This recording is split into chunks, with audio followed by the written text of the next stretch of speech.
Hey everybody, welcome into the back room. I'm Andy Ostroy. We have Jill Schlesinger back with us today. We'll chat with Jill in just a second, but first, thanks for tuning in. We appreciate you listening, and we'd love to hear your comments.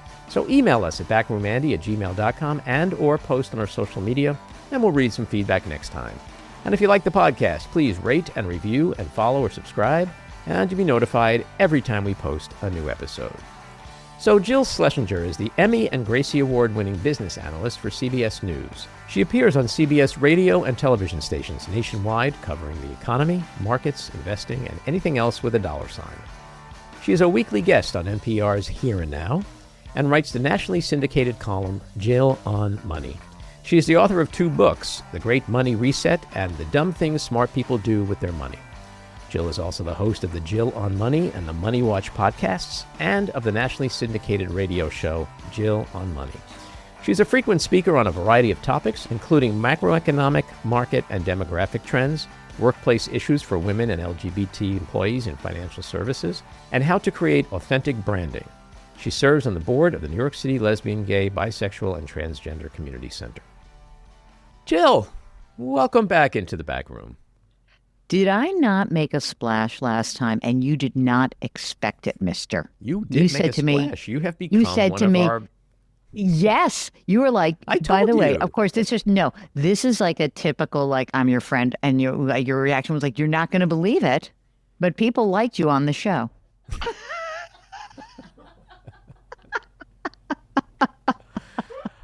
I did not frame it that way. Andy... Also, I said this may come as a shock to you, but you're very popular. No, it came as a shock to you. Do we want to tell people about our idea about how I'm going to become a perma-guest for you? What the name of the show should be? What are the P's? Like you're doing politics and? Pop culture. And I said politics, pop culture, profits.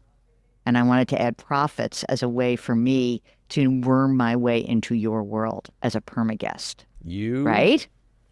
Had hit on something which is genius, which is not surprising, which will make you even more wildly popular on this podcast. And we have to do that. We really should do that. We're kind of doing it now. We're going to do it right now. So, ladies and gentlemen, welcome to the back room, where you get to hear about politics, pop culture, and profits. Yes. So, without further ado, Jill, it is very timely you are here today because there's so much happening right now with the economy and the financial world. But today, for the first time in a while, a really long while, we're seeing kind of a meltdown in the market. Now, by meltdown... Yes. To me, these days... Tell the people what you mean. To me, these days, with the way this irrational exuberance has been happening, the way we've been witnessing, a meltdown would be anything that's red. There's a little red on the tape today. Today there is, but like in the last, we have a shutdown. How weird is it that we have a shutdown and the market's like, shutdown, schmutdown? Well, don't you think that has a lot to do with just people like, been here, done this, and who knows how this is going to last and how long it's going to last and what's going to happen. But as we speak today, Friday, October 10th, 1:20 p.m., you are right that the S&P 500 is down just under 2% and the NASDAQ's down 2.5%. That's big. However, you're also right, like, oh my God, what a year. If you think about it, we were down from the tip top, like in February, down to the April 8th low. I think it was a 19% drop. And now for the year, we're up to more than 12%. That's incredible. Well, it's incredible. It's incredible. And maybe I'm just looking at it the wrong way, but we still have massive tariff and trade war uncertainty. Mm-hmm. We have consumer confidence. Numbers came out today that were like 54, which is, but it hasn't translated into anything. It's weird. We have troops on U.S. streets. We have people being disappeared. We have Venezuelans being blown up in the water. God knows who they are. They're probably not. You have made Russ Vogt basically laying people off and now saying, I'm going to fire a bunch of people. So we have the layoffs, the furloughs. We have all this chaos. We have indictments of political opponents, and yet every time you put on CNBC, it's like green. I know. How unusual is that to you? Am I looking at it the wrong way? No, because Shouldn't the market old. be crashing like every day for the last? We are so old we bring that experience in. Get off my lawn, will you please? I am so grouchy. Slow down. Everybody slow down. I think one of the issues that I always confront, it's like it really feels like the world is operating in two different speeds, right? Mhm. I hear from people all the time. Like last week, I went on the air on CBS and we were talking about the furlough, and people literally were like, "Oh my God, I'm furloughed. Should I pay my credit card bill or not? Should I pay? What about my student loan?" Like real, like, "Oh my God," on the ground, I'm freaked out, right? Mhm. And markets are making new highs. And so I do think it does feel like a tale of just two different financial realities. And and when you look at your personal finances, I think it really breaks down based on, do you own a house and do you own stocks Mhm. or not? Because even if you're making a lot of money, if you don't own some assets, it doesn't matter. Like you're just feeling unnerved by everything. And I think that if you're lucky enough that you bought a house before interest rates went up and the housing market exploded higher, if you've been lucky enough just to be consistently putting money in your 401k, you feel a little bit better, but everyone else feels like crap.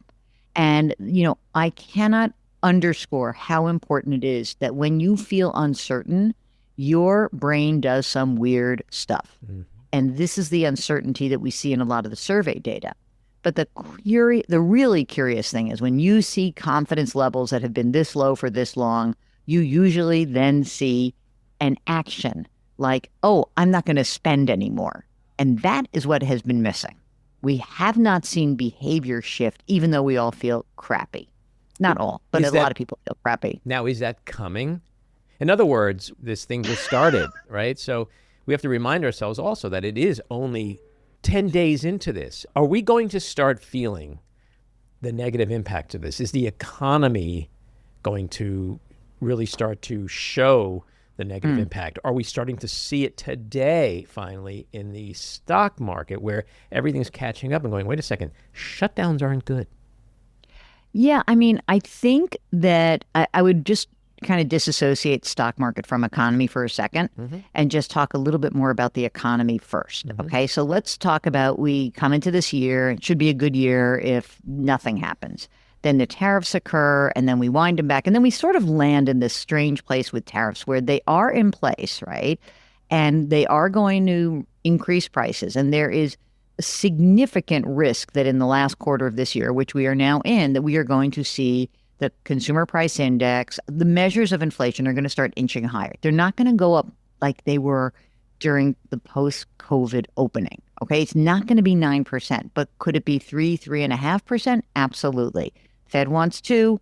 It's going to be higher. Now, that would normally suggest that the economy would really slow down. And we are seeing evidence that the economy is slowing down, except for one big thing. And that is the amount of money being spent on AI, and that investment has really powered a lot of what's going on in the economy. So we're showing growth in the economy. Growth will slow down. Prices will go up. Growth will slow down. But there is not a sign right this minute of even a yellow flashing light of recession. There isn't right now. It doesn't mean there won't be. I'm just saying right now. And so I think that if this shutdown persists, now we're, not 10 days, not 20 days, not 30 days, but if we're talking about this in 45, 50, 60 days, I mean, this could really have a meaningful impact. And the extra part of this that I think most participants who've watched past shutdowns have never experienced is the absolute, almost like this disdain for these federal workers that we are seeing from the administration and their ability to just sort of say, we'll let them go. As if like they're not in but all of those people spend money. All of those people who will be laid off, the ones that were doged, the ones who are getting furloughed, the ones who are small businesses that serve those people, the sandwich shop across the street from the Department of Labor, the dry cleaner across the street from someplace in the middle of the country where there's a government office, those small businesses will feel the impact. And also, so will all those contractors who serve the government, who are not employed by the government. And guess who's not getting paid back those lost that lost income? So that will have an effect. And so this is solely dependent on how long it lasts. And also, by the way, how many more people really lose their jobs, not just furloughed, not laid off, not made whole at the end of this. If all of a sudden we see wholesale hundreds of thousands of people losing their jobs, that's going to be bad for the economy.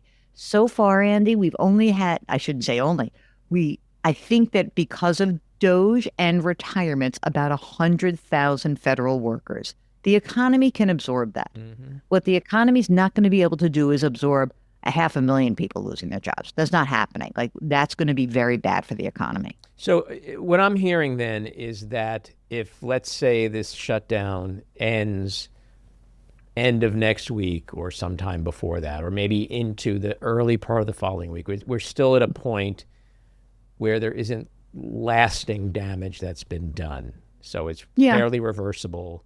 So there's a point where it really is going to become a real problem. Yeah, I think so. Not there yet. Yeah, I mean, for every week that we are closed, we'll lose about 0.1 of a percentage point of growth. So if you think about it, let's say that we were on track to grow for this full year 2 or 2.25%. Let's just pretend that that's the economy's going to get bigger by measure of all the goods and services sold. That's GDP. And it gets 2.5% bigger, even with tariffs, even with all this. Now the government shut down for 2 or 3 weeks. And now maybe growth ends up by the end of the year. We're at 2, just under 2. Okay? That's not a recession. We're still growing. We're growing more slowly. And if things can get back on track, if we don't have any big financial accidents, if nothing crazy happens, which of course crazy things happen all the time, then we resume our growth trajectory. But, I still think the tariff story has not yet really been written. We just don't know where we're going to land on a lot of this. And so, yes, we know with some of our trading partners, we're 10 or 15%. We still have an issue with China. I think that, it's funny, as we talk today, because, I'm an plain old commodities gal, my first job on Wall Street working on the commodities exchange. I note today that the price of crude oil is under $60. I know you think that's a good thing, everybody. I know you're listening. You're like, why is she bad? Is that a bad thing? When oil goes down, it usually means something's not great in the economy overall. Just know that. Just know that, like, when there's not a demand for oil, that means that there are things in this economy that aren't going so well. And we haven't necessarily seen it in all the data. And by the way, we're flying blind without a lot of data right now. Right. But when crude under 60, I mean, I don't think it's going to 40, but I think it tells you that we're slowing down.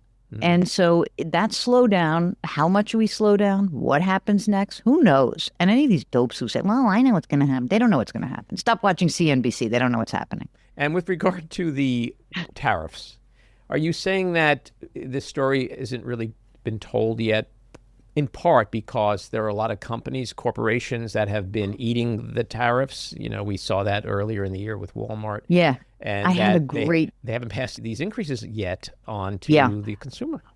I have a good friend who does a lot of business with Walmart, and she was telling me this really fascinating story about like how the negotiations have been going with Walmart. Walmart's such a dominant player, so it's a great example where Walmart's basically able to hedge a lot of the problems with tariffs by working with the people who are supplying them stuff, sharing some of the burden. And she was saying how she really believes that as we get towards the end of the year, you're going to see the prices get passed on a lot more. You're just going to, there's not going to be any more room.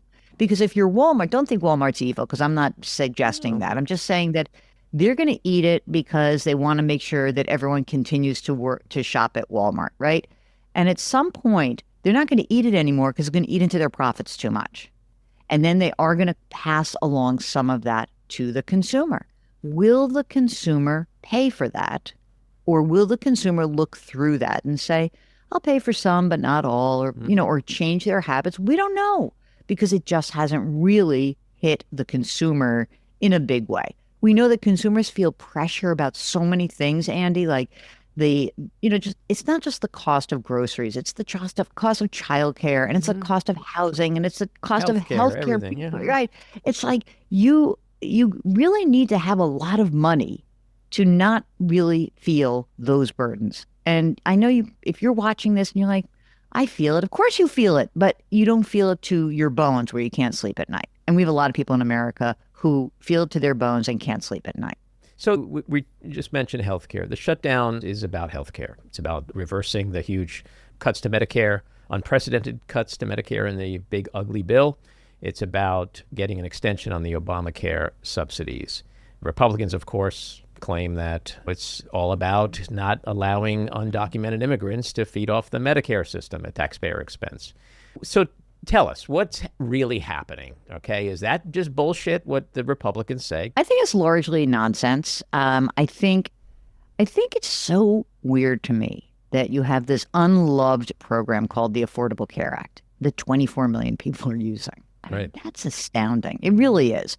And it reminds me, I don't remember what election cycle we were in, Andy. Was this like I think it was probably a town hall where someone says, I want government off my Social Security or my Medicare or something. And you're like, okay, those are government programs. Mm-hmm. Maybe you don't realize it. Right. And I think it's shocking that we have a program that's actually doing very well. It's not even a perfect program. Like, I'm sure that there are plenty of progressive people who think it stinks, but it's better than where we were with a lot of people uninsured. Mm-hmm. So what happens when you have changes to plans like this and the premiums rise, what will usually occur, like human behavior is, the people who are healthy are like, I don't need this. Screw it. I'll go without coverage, or I'll get some catastrophic coverage, and I'm healthy, I'm fine. And then the people who actually think they will be needing these services stay in. And that means that the people who usually keep those premiums down, the healthy ones, they're out of the pool. And so things will just keep going up price-wise. So this is a big problem. And I think the problem is also that it becomes this I think these subsidies that tax credits essentially that people are getting have been awesome. Like, I hear from people who are 58 years old and they get downsized at some, what's the matter you kind of institution, and they lose their jobs, and there's 7 years till Medicare. And thank God for the Affordable Care Act. Where else would they go? Mm-hmm. What would they do? And they might go without coverage, which seems astounding. If you're 55 years old, you would never do that. It's too scary. But these are not insignificant costs. And if you don't have income to pay for it, you should get premium. You're getting tax credits. So I think the idea, it's not a perfect system. I'm not suggesting it's perfect. I'm just thinking, if you're going to try to reform this system, wouldn't it be nice to kind of everybody sit down and be like, well, what are we missing here? What are we doing? Are the incentives right? Are we, many states after COVID expanded who could qualify for Medicaid. That's health insurance for people who make less than a certain amount of money. And they expanded that. And then a lot of them said, okay, that's over. When that was over, many people went and said, okay, I'm going to go to the exchange. I'm going to go get the Affordable Care Act. And the rules were such that, if you made less than a certain amount of money, you get a tax credit. But other people said, well, if you work a certain number of hours at a company, you had to get the company coverage. For a lot of people, the difference between working less and qualifying for a tax credit, which could be sometimes 5 hours a week, versus paying $900 a month for coverage through their work, was like, that's the most obvious choice in the world. Everyone is a rational actor here. Work 5 hours a week less at this job, qualify for the Affordable Care Act, get the tax credit, the subsidy, and go figure out how to make more money doing another job. Right. But if those are your choices, so that's a problem with the system, that if we're incenting people not to work, that's probably a bad problem that we should try to fix. But this is not the fix. This is just actually making it worse. And there's also a lot of disagreement over the timing of these subsidies. They expire at the end of December, yet Democrats are claiming that the insurance companies are doing their planning now, and you have the enrollment period, which I think is now. And so it's like November 1st. Yeah, the decisions that go into this process for the consumer, they need to know now. They can't wait for, hopefully, the Republicans and Democrats to negotiate this thing to resolution at the end of the year. So it's a political argument being made, but does it really need to be resolved now? Because that's what it sounds like, and not wait till the end of the year.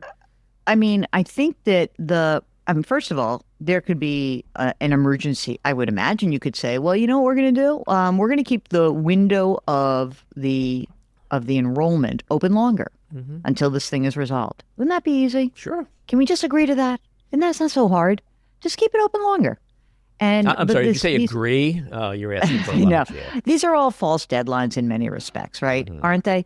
And so it's also a little bit of a false flag. It's okay. Well, we're going to change all the there were no big problems that the bill addressed. There are other problems in healthcare that the bill does not address. Okay, so I'm not saying there are no problems. It's just that they fixed the wrong problem. There was no problem that needed to be fixed with, there's all these people, these latchers on who somehow are all in the Affordable Care Act. That really wasn't the problem. People. The problem was, one of them. But, the problem was that there was what we call in healthcare coverage, donut holes. Right. There was coverage, then there was a hole, and there were people who fell through our systems that exist because we have such a complex system. A lot of the stuff that we're seeing seems baked in. So, for example, we have Fed cuts. Are they coming? Are they not coming? How many are coming? Does it matter? If they don't cut, how does that affect, let's say, the stock market? If they do cut, and they don't cut enough, how does that affect the stock market? And if the stock market reacts negatively, how does that affect the economy and consumer confidence? If you look at your 401k or your stock account and you've got 5% less or whatever, are you going to go to the movies as much? Or are you going to spend money at the restaurant? Is that a big cloud hanging over the economy and the stock market right now? Well, it's a funny thing. We've given so much attention to the Fed, and the Fed has been politicized, and how so, Jill? I have no idea what you're talking about. Finger pointing and terrible people who are doing this, and people whose names are hard for people like me to pronounce. Myron. Don't spell your name Miran and pronounce it Myron. Anyway, so he wants to cut. We just had Fed minutes out this week. Here's a question, Andy, that they are asking themselves. What's the bigger problem right now? Is a labor market sort of at stall speed? Is that a bigger problem than a re-acceleration of inflation? That's the question. That's what they're going to wrestle with. Now, it's very funny to think that a lot of the immigration policies of this administration have actually argue against lowering interest rates, which is what they want. Why? Because the way we look at the labor market is we have two different surveys. One is a survey that we say, hey, Andy, you own a company. Did you hire anyone or did you lay anyone off? That's one part. That's called the one survey. Then we go to households and we say, hey, Andy, who in your house is working and who's actively looking for work? Now, because of immigration policies, the number of people looking for work has been diminished. And so if we don't have as many people looking for work, that's why our unemployment rate hasn't gone up a lot. Even though we're only, say, creating 30 or 40 or 50,000 jobs a month, the unemployment rate hasn't gone up because if you're not actively looking for work, you kind of don't count in the figure of unemployment, right? And so the immigration policy has actually kind of helped, in a weird way, make the unemployment rate look okay. In which case, if you're a Fed governor, you're like, well, then why should I worry about the labor market? Even if the labor market's slowing down and stuck, we're not seeing mass layoffs. We're just not, except maybe in media soon. And by the way, let's see if I have a job in a few weeks. But really? In certain industries, well, you never know. No, everyone's replaceable, Andrew. But if you think about it, if you're the Fed governor, what should you worry about? Now, there's a case to be made for the Fed to basically lower rates for, say, 2 more quarter points by the end of the year. But if we see that inflation starts ticking up and all of a sudden that makes us as consumers freaky and we change our behavior and we're all of a sudden nervous again, and then the inflation rate keeps rising, then the Fed is going to just stay still. And so I don't know what they're going to do. I really don't. I think that it's going to be, first of all, they're flying blind right now. So next week, we're supposed to do all the collection of the labor market for the next report.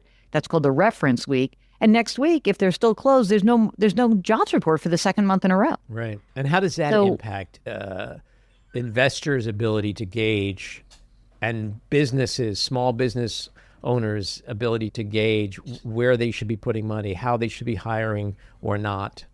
Well, I think that what it does is it makes us rely on different data points, and those it may Like not ADP. be ADP, but it's not perfect. Or you go through the Institute of Supply Management, and they have a manufacturing survey and a service survey. And sometimes that matches up long term, sometimes it doesn't. But how are we going to get our arms around like whether there are government jobs lost if the government's not going to report them? Right. So I don't know. And there is some question as to whether the Fed meeting on October 28th and 29th will even take place if they don't have enough data. Maybe they'll meet and they'll say, "What are you wearing for Halloween, Steve?" And he'll say, "Well, the Grim Reaper costume's already taken. So now I have to find something else."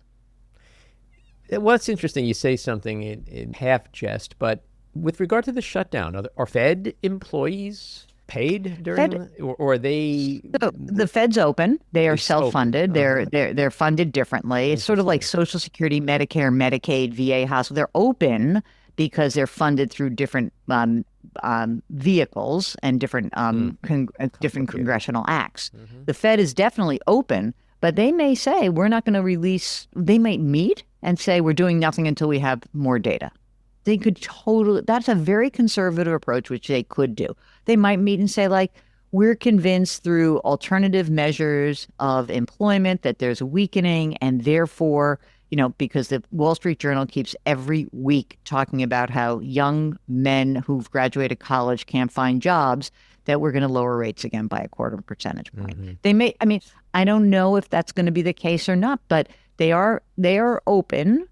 It's like the IRS is open, but they don't have as many service people. So if you owe the IRS money, don't forget to make your payment by October 15th. But if you dare call or even go to the website, you may not get what you need. And they just laid off. Aren't they laying off a bunch of people? That was announced this week. Yeah. It's this funny thing. I like the people at the IRS. So don't audit me ever. No, I think they're do a really fabulous, by the way. They're so great. Some of the best people in government. Maybe nice, the best. Smart, dedicated, patriotic. Yes, the best civil servants we have. It's a hard job. And we are so cranky, when we're like, oh, the IRS. It's like everybody who says like, oh, my lawyer is great, but lawyers are horrible. Yeah. It's like, you don't want to work at the IRS and you don't want to work at the DMV. That's but they're really those folks are really hardworking. They do great work. Same with the people at the Bureau of Labor Statistics. It's like we see the president fire the previous head of the BLS, and why? Because when we just the numbers weren't good. The numbers weren't good. But the real problem is that before COVID, like even if you go back 10 years ago, when I told you that we had the survey, like, hey Andy, you're an employer. Did you hire anyone? Or did you let anyone go? It used to be that we'd get like a response rate of about 80 to 85% the first time we nudged you. And now that's down to like 30, 35%. Because you're a business owner, you're very busy. Like, what am I got to talk to you and tell you what's going on. I got things to do. And now what we're blaming the Labor Department for is the fact that we're not getting a response rate that is as accurate. That's why we had those revisions. We always have revisions for 2 months, but these big revisions are about making sure that the federal data starts to match up with state unemployment insurance claims. And so we get better reads of what's happening. This always happens. Every year this occurs. But the fascinating thing to me is that, okay, if you don't like the method, so you're going to like let people go at the organization, or you're going to say, wait, you guys know this is not necessarily working the way it used to work. How can we make it better? And you let all the people go who have the institutional knowledge and probably have good ideas about where they could improve it or how they can improve it. And instead of keeping them, you're like, they're all stinkers. I don't like that. Yeah. Well, and now Trump wants to do away with monthly reporting of these numbers. Like how that just seems like it's insane. Not a good thing. It's not a good thing. But you know what will happen is that companies will swoop in, I think. Even like when, it's funny, like when he said, I don't think publicly traded companies shouldn't report quarterly. Really? If you're a investor in that company, you're like, oh yeah, I like that quarterly reporting. Thank you very much. And maybe we're going to start paying a lot more attention to what's going on in the economy from that kind of reporting as well, right? Because a lot of the analysts are saying, well, we used to joke, how do you know what's going on in China when you have state-sponsored capitalism, right? Who knows what the numbers are? But then there were very interesting ways to kind of drill down and figure out what was happening. Well, we're moving more towards China, and they're moving a little bit more towards us. So we're going to be finding different ways to look at the economy and see what is really going on under the hood. And guess what? The reality is your experience on the ground is going to matter. So if in 3 months we don't have an inflation report, but it costs you $20 more every time you go to the grocery store, guess what? You're going to be like, inflation must be going up. Mm-hmm. That's going to be it. That's going to be the real tell. So we just finished Q3.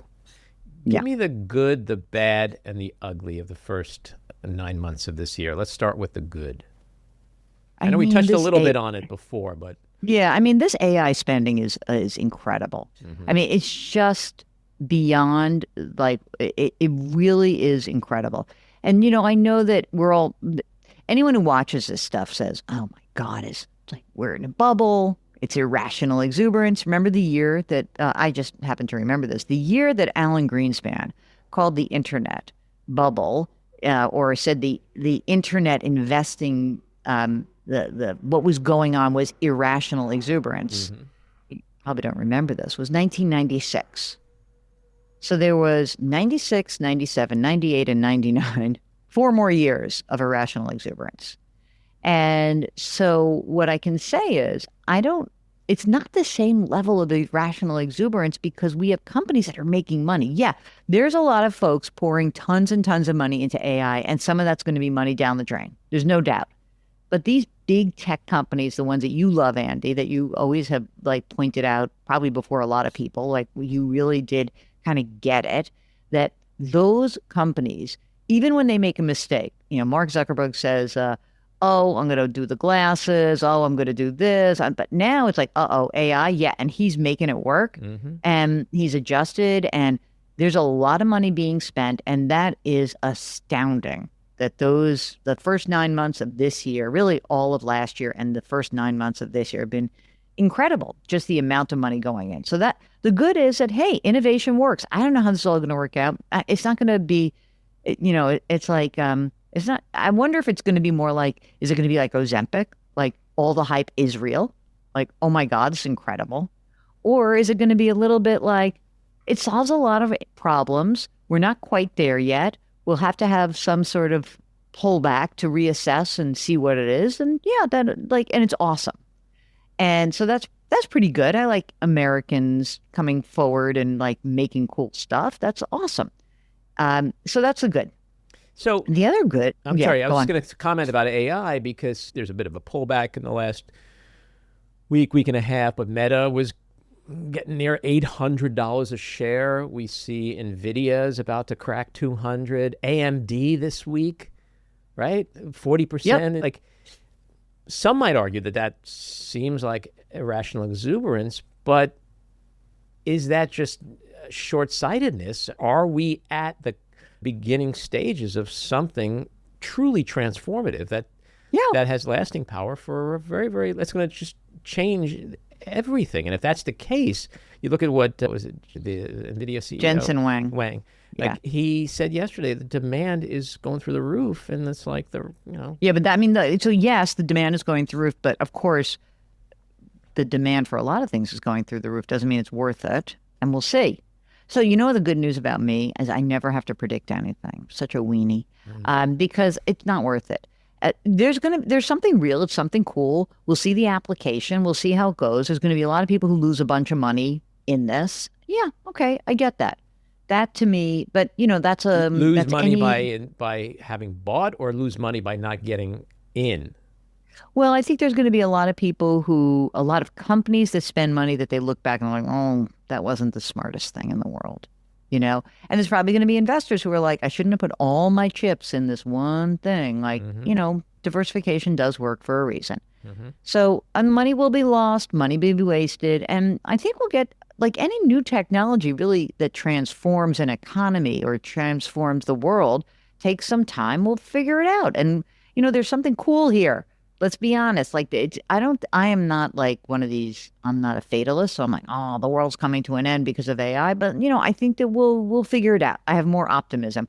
Oddly, Andrew, because I am a Jew, that I have some optimism still. I was waiting for you to bring that up. But what's interesting to me is NVIDIA is putting $100 billion into OpenAI. What is that? Yeah, but that's like, okay, we're investing in you and you're investing in us, and it's like the same 10 companies, okay? But isn't it because we know where this is going? Yeah, right? Well, they think they know, but everyone thinks they know. Just because they're big companies doesn't mean that they're all deploying their money in the best way.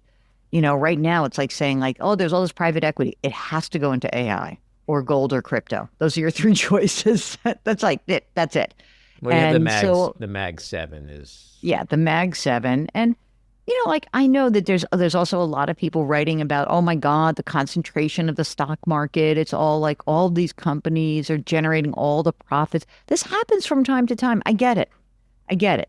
There will be some survivors. There will be some who lose. I get all these, but in the big picture, for someone who's doing this almost 40 years, what I can say is, I think that what people who predict, oh, this is the best, it is something that is transformative. I don't know if it's going to be the hundreds gazillion dollar transformative technology for us, for the world, for businesses, but it's changing. Like there's stuff that's changing, and you understand it. And thank God for, by the way, Andy, it's good news for people like you and me, which is even though we might have a Yiddish cup like a smart person, people who can actually communicate and talk and not be AI replaced actually have some value again. Woo-hoo, that's good. I don't know what you're talking about because I'm not really here right now.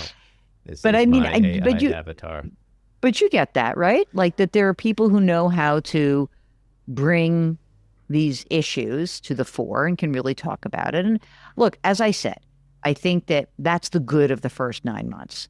The bad is the self-inflicted wounds that this administration has made for this economy and for this country. In many respects, I would suggest that what we needed was, you may wanted to have changed your immigration policies, but it's good to have people who want to work. It's good for an economy. It's good to have more people paying taxes in this country. That's good for the economy. Well, have we seen the net effect of that yet? Like the farms, the hospitality industry, like I hear they're being decimated because people either have quit. And I think decimated is I think the decimation is probably a strong word. I think what you may have heard that there was a leak by the administration that they were going to help farmers. Right. Okay. They did this last time. In Argentina or here? No, just Scott Besson's friends that he wants to help. It's just $20 billion. What else? I think that when you see that, when the administration is leaking something like we're going to help the farmers, well, you hurt the farmers. Right. Your policy hurt the farmers. So maybe don't do the policy that hurts the farmers. That in 2016, though, in the first term. Exactly. And so a lot of the, I think that what we're learning is that, again, a lot of the self-inflicted wounds of the on-again, off-again tariff structure and the inconsistent policies around, how we're viewing workers in this country. And by the way, that bill that was passed, that tax bill, it was promised to be like, oh, it's going to spur investment because people will save taxes. That's not what's going to happen because everyone's tax brackets are everything's staying the same. It's not going to be it's not like the tax law is changing and all of a sudden everyone's going to be like, I make so much more money. That's not going to be the case. The people at the tippy top are going to have a lot more money and they're not going to spend more money. There's only so many private airlines air flights that you can take, Andy. That's it. You can only do like a few at a time, not multiples. I don't fly on private jets anymore since I've got my spaceship. I bought Jeff Bezos' old rockets. Yeah. It's always cheaper to get used. You know that, Jill. Mm-hmm. Okay. So the good, like bad. Innovation. The bad, administrative policies that have yanked everybody around. I guess the meh is that I cannot tell you how many times I am confronted with people who complain to me about their taxes wherever they are and whatever's going on. And when you drill down with them, I'm like, do you understand how the tax code works? Because I don't think you do. I really don't. And so I am kind of over the people who are like, I just pay so much in taxes. Okay, then don't work. I don't know what to tell you. Like, I'm over the whole thing. Like, tax rates are really low. And if you live in an expensive tax state like New York or California, guess what? You're choosing to live there. If you don't want to live there, go move to Florida with all the dingbats and I let your brain melt. Like, don't come back. I'm okay. But can I just do a little like Mamdani moment? Sure. Which is like the number of people who are like, I'm going to leave New York if Mamdani wins the mayoral race. I'm like, go. I hope the whole real estate market collapses. And I hope that young people can afford to buy apartments. This would be great. This is called the regeneration. This is the churn we need. So get out of here, fat cats. We'll figure it out. They're not all leaving their businesses. It's such hot air. I can't stand it. Well, it's like what Trump is saying about Portland. It's a war zone. They don't have stores anymore. Did you know there's no stores in Portland? I'm going to tell you the biggest problem with Portland is, you know what I get? Plywood. I'm going to tell you the worst part about Portland. The air service there stinks. Like, it's hard to get a direct flight to Portland from New York. So to me, I'm like, I'm not going. It's too hard. I got to like take an overnight flight to get home. Forget it. You are such a diva. Well, you brought up Mamdani, so I'm going to ask you a question because you did bring up real estate. There is a lot of concern in the real estate community. Yeah. Is it real? I don't know. I don't mean this. I mean, yes. Real? I mean, the concern is real. Right. Is it merited? You tell me. I mean, I have interviewed Kathy Hochul one time, okay? And she's our governor. And I was not about anything. It was not about this. It was about when the High Line did the extension into Penn Station. So it was just kind of like a fun thing. And she was at a ribbon cutting. And so I interviewed her for that. But I mean, a lot of what Mamdani has said reminds me of, when the kid is running for class president and said, you know what? I'm replacing lunch with Snickers bars.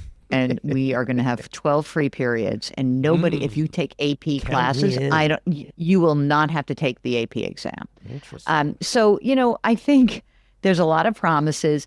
Mayors don't really, mayors, the job of mayor in all these big cities is obviously even harder now, but it's such a hard job anyway. It's like a technocratic job. Bloomberg was kind of good at it in New York, like subways running on time. Yeah, and crime. Clean them up. Yeah. And even if the nuisance stuff is still around, but the murder rate is down, so all of that is good. I mean, we'll see if this kid can surround himself with anyone who knows how to do something. And, will there be a problem if a whole bunch of rich people leave the city? There will be. I was saying that half-heartedly, go. But it's a problem because they pay a lot of taxes. And so we like that. But that said, he is Mamdani, who may be a little anti-Semitic. I don't know. I don't know his heart. But I think he speaks to this real feeling among people who feel like it is very hard to afford to live in a city like New York unless you make a lot of money. And, sometimes people who make a lot of money relative to the rest of the country, like if you think about this, if you have your son who is making some money, is married, and they make money, but if you could see two young people in their 20s and their early 30s making $200,000 a year, and those two cannot afford to buy an apartment in New York. They just can't. It's ridiculous. They're not going to spend, if they can afford $1 million apartment, they can't find the $200,000 down that they'll need or the $100,000 down, and it's just too expensive. Right. So there's a problem with a city where costs have gone up by so much. I don't know if this mayor has a real plan, because if you limit how much people can charge for rent, then builders don't build. And it would seem to me that that's not a great way to solve the problem. So I think that he says a lot of things that are provocative. I don't think most of those things will have any relevance. I think Kathy Hochul is not going to squander an opportunity to get her outer borough and suburban voters who are probably more conservative on her side. So I don't think there's going to be a lot. It'll be interesting to think, could he do one thing? Like, I hated de Blasio so much, but people tell me like, hey, you know what? That pre-K plan that he did was really good. I mean, I don't have kids, so it was good for them. But I mean, I get it. So a mayor has like kind of like one bite at the apple. What's the thing he's going to do? I don't know. What do you think? I have a son his age, so I really like the idea that my son could be mayor of New York City if he was Oren Mamdani. I like that he's energizing young people. I like that he is a character. I've always said that New York needs a character like Ed Koch, like somebody larger than life. He is certainly, he is that kind of personality. But I agree with you 100%. I think he's inexperienced, and that sort of is what's shaping his either naive view or inauthentic view of what he's going to be able to accomplish. I don't see anything getting through the city council. I think the city is more conservative than progressive for the most part. And I think it's going to be a struggle for him. But like you said, I mean, de Blasio had the pre-K, Bloomberg, the beautification program, all the little closures of all the streets and the parks and rejuvenating all of that. And Ruining, by the way, one thing about Bloomberg, though, he let a lot of building go on with those long shadows cast into Central Park. Don't love that. Don't love those big buildings on Central Park. But you're right. They get one bite at the apple. And hopefully he'll have his and he'll become a member. You know, I hear so much from the business community and the real estate community that they are living in fear of what he might do to a pretty good New York economy. And well, for them, it's good. That's the thing. That's the short-sightedness. It's good for you. I get it. It's not good for everybody. Well, that's and true. Like and that's saying, at the heart of right? his affordability spiel is that, you know, New York has become a playground of the rich. It hasn't become a playground of young people getting out of college who are teachers who want to live, you know, in Chelsea. Those days are over. I have kids who had to move out of state because they couldn't afford living in the city. Oh, God, you're so cruel that you didn't support them. Cruelty. How did I know you were going to say that? God, unbelievable. No, so I think it's going to be interesting to see. All right, so like the good, the bad, the ugly. You know, I think in so much of the world that I cover, which is, you know, the economy and companies, but really people, like what I love the most, or just, you know, what I love doing more than anything else is on my podcast, I talk to real people. And I like to hear what's going on in their lives. And so what I hear so much is this disparate view of what's happening in their own financial lives. Like, you know, it's weird to think that the stock market's zooming higher and have a whole bunch of people call in like, I've got more money than I ever thought I was going to have. And then on the other hand, you get like young people who are like, I cannot figure out how I'm going to be able to buy a house, like ever. Right. And what do I do with that? That to me is just such a weird place to be. And the inequality between this is very generational, right? Because older people are lucky we just sort of stepped into it at the right time. And I do tend to feel bad for like your kids' age because, you know, we're not smarter than they were. We just got lucky in timing. It's like these idiots who run around and be like, oh, this is the smartest person. And like most Wall Street people who got rich because the trend that was bullish at the time of when they came of age. I mean, yeah, there's some smart folks, but mostly these jerks all just partied and were part of a process. So like us, we're just like a bunch of jerks who happened to buy houses in, you know, the 80s and the 90s. Like we got lucky. I don't remember when you bought your apartment. I think you had early Tribeca before. Yeah, right. So like we were just lucky. We were lucky. We came of age at a time like, okay, here's my family, here's my apartment, I buy this thing. We weren't smart. We weren't like being canny. We just got lucky.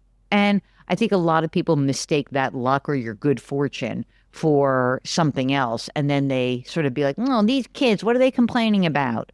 You know, because they were unlucky, and that sucks. Well, they're locked out of a system that we weren't. Exactly. You know, when my first wife, Lisa, and I, when we had our first child, she decided she wanted to stay home. She was a special ed teacher. We could survive on being a one-income family. You can't do that today. Yeah. And you even at two incomes, it makes it hard to afford a place that you would need. And even back then, when we needed a two-bedroom apartment, we had to go to New Jersey for a year. Oh my God. That was short-lived. Jeez, I Short-lived. can't even Came right believe back. it. I mean, But broke a lease. it's We like broke a Carole lease. King and Jerry Goffin having to move to New Jersey. It's like What a that. reference. We probably wouldn't have had Tapestry if they didn't move back to the city. That is so esoteric and old. I can't even. That is quite a reference. Yeah, I give you. Has major anyone props for that. ever talked about Carole King on your show? Let me ask you something. Are you a Taylor Swift fan? Of course. Who isn't? Oh my God, that was so bad. Beat like so Fake? you're not, Fake? right? You didn't believe it? You didn't buy it? So fake. I mean, am. It's been oh a my cruel God, summer, how many baby. octaves It's higher a did you? cruel What's summer. your voice just went up 3 octaves. Anyway, That I've been happens listening when I to talk Taylor. about Taylor Swift, my idol, my hero. So here's what the problem Taylor's is when you version, get I old. love it all. I love all of her and Red in Yes. 1989. Yeah. So the reason why I'm laughing about this is that, and why I have Carole King on the brain, is that every time there's like a new person who's like, she's a great songwriter. And I'm like, really? Is it like Carole King and Jerry Goffin? Don't get me Am I started. gonna, are you going to be, Don't get am me I going to be started. listening to 1989 in 40 years? And maybe they will, You're an but old fart like me. yeah. Your I know, music well- wasn't as good as our music. Well, Slow Down and the Beatles, like that's where you are. Beatles. Right? Did you watch the Billy Joel? Did you Rolling watch the Stones, Billy I Joel love- special? I did. The Billy Joel That was good, documentary right? was amazing. Billy That was Joel's very amazing. good. Name me a. Oh, here we go. Name me a singer today that rivals Billy Joel, Let me just say one thing. or though. the Beatles, Did or the you Rolling like? Stones, or the Doors, or Jimi Hendrix, or Sly and the Family Stone. And blah blah blah blah blah blah blah blah. All Andy right, Leach whatever. comes back an hour later. Bruce Springsteen, U2, blah blah blah blah. Who do we Thank have God today? you mentioned you too. Who do we have today? But Taylor, we have Beyonce. We on our show yesterday, one of the editors of Rolling Stone came on to say like these are the top 100 songs of the first 25 years of the century. And the number one song was a song by Missy Elliott, which is not even my favorite song. But to imagine that all the editors and writers of Rolling Stone came up with, like, that was the number one song, was this Missy Elliott song. I like Missy Elliott. Nothing wrong with Missy Elliott. me too. I like her. But number like, one? wow, I was shocked. Well, that's a generational thing. Did you, but the thing about that, Billy, you might have to edit this whole part out, but the thing I about feel like that I'm Billy getting Joel special. I'm being interviewed by you, and I love it. But the thing about So that Billy Joel domineering. special, I definitely, obviously, I realized there was like a moment where I was like, oh, I'm done with Billy Joel. Like, What? I did, well, I appreciate him, but early Billy Joel versus like Uptown Girl Billy Joel. Oh yeah, there's no difference. You know what I'm saying? Oh, I know exactly what you're saying. Yeah, no, I'm talking about Vienna. like turnstiles and Yeah. all that. Yeah. Yeah. Okay. What else you got for me? Last question. Okay. We've talked about the stock market a little. I've Yes. been an investor for a long time. I follow the markets very Yes. closely. I can't Yeah. help feeling that we are at a bubble right now, that the market is Mm-hmm. very overheated. As I mentioned before, I think it's in denial of so many things. I think Mm-hmm. it's like, you know what? We're going to watch CNBC at 4:00 today, and they'll say, stock market I'm drive. not. Why did the market drop 500 points today? And my answer, as I scream at the TV, will be because it doesn't always go up, right? The market Well, doesn't always yes. go up. So Yeah, are of we course. at a point where it's just a matter of time where the bottom drops, or is this a healthy market? We mentioned AI. We mentioned the Mag We'll 7. see. Is there a Can lot I tell going you on what that's great? Are corporate earnings great? Or all the underlying fundamentals? companies are great? making companies are making a lot of money. Okay. On the JillOnMoney.com website, shameless plug, the blog post I put up today, markets peak, time to get in or out. But the thing is, I never. People don't ask me about investments unless we're close to the top or the bottom, usually, right? I just don't know how long stuff's going to go on for. There's an old trading saying that's sort of like, even if you're right about the trend, like, God, there's a bubble and it's going to drop. Of course it's going to drop at some point. I just don't know when. And then I won't know when to get back in. I don't know when to get in and when to get out. That's the problem with trying to time the market. Short. He would say for years, the market's going to crash. And he was eventually right. But I Yes. always said, like, how much money did this guy leave on the table when everybody was making a fortune? Because he kept saying, you're going to go short. You're going to be short, Starts to decay. like you're not going to end up being like able to be liquid. Like, look, the problem is that I don't know. I really don't know. I know that when everybody is like piling into gold and piling into Bitcoin and worried about this and worried about that, like all of these things are signs that things are getting frothy. It doesn't mean that the market's going to crash. It could mean that there's a correction. Like I think that people were really shocked earlier this year when stocks were down almost 20%. That's a bear market. We crazy. went down dramatically. And you know what? That's going to happen again. I don't know when. I'm useless to you. But what I can tell you is that, over time, if you stick to a rational way of approaching investing, which is some money in stocks and bonds, and you want to have a little crypto in your drawer, that's fine with me. You want to have a little commodity position, that's fine with me. All of these things, it's fine. But the real issue is how much money can you save? And can you get that money to work? And can you just stay the course? You don't have to pick the top or the bottom. You know what Albie Schlesinger said? That was my dad.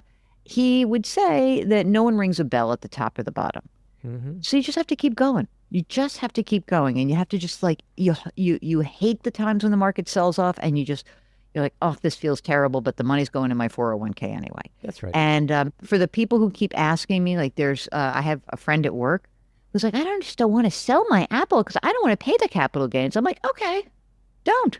Fine. But when the market goes down and you're sucking wind, do not call me. Right. These things happen.